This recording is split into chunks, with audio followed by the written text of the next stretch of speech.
മറ്റൊരു പ്രധാനപ്പെട്ട കാര്യം വോട്ടർ പട്ടിക പരിഷ്കരണവുമായി ബന്ധപ്പെട്ടാണ്. തിരഞ്ഞെടുപ്പ് കമ്മീഷൻ ഇപ്പോൾ നടത്തിക്കൊണ്ടിരിക്കുന്ന SIRനെ സംബന്ധിച്ച് സംസ്ഥാന ഗവൺമെൻറ്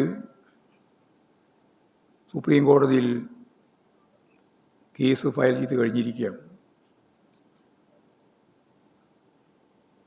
യഥാർത്ഥത്തിൽ സമയമെടുത്ത്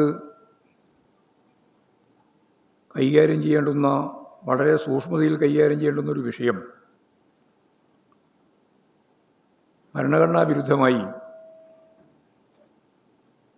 ഗൗരവതരമായ രീതിയിൽ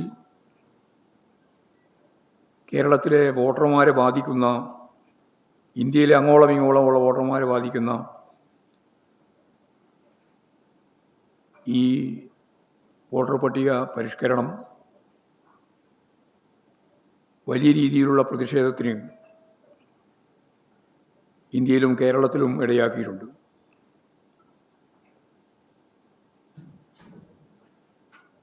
ഇതിൻ്റെ തന്നെ ഭാഗമായി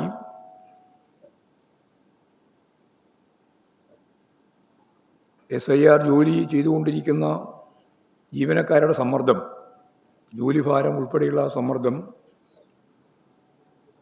ആത്മഹത്യയിലേക്ക് വരെ എത്തുന്നു. അവിടെ കേരളത്തിൽ മാത്രമല്ല, ഇന്ത്യയുടെ പല ഭാഗത്തും വരുന്ന വാർത്തകളിൽ അത് വ്യക്തമാകുകയാണ്.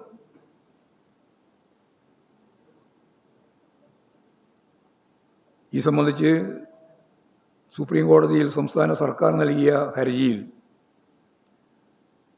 തിരഞ്ഞെടുപ്പ് കമ്മീഷന് സുപ്രീം കോടതി നോട്ടീസ് നൽകിയിട്ടുണ്ട്. ഈ സംബന്ധിച്ച് CPIM നൽകിയിട്ടുള്ള ഹർജി ബുധനാഴ്ച പരിശോധിക്കുമെന്നും സുപ്രീം കോടതി വ്യക്തമാക്കിയിട്ടുണ്ട്. നിയമപരമായ ഈ പോരാട്ടം ശക്തിയായി നടക്കുമ്പോഴും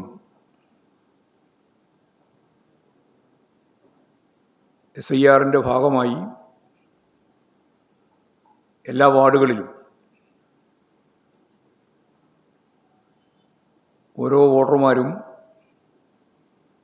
അല്ലെങ്കിൽ 18 വയസ്സ് കഴിഞ്ഞ ഓരോരുത്തരും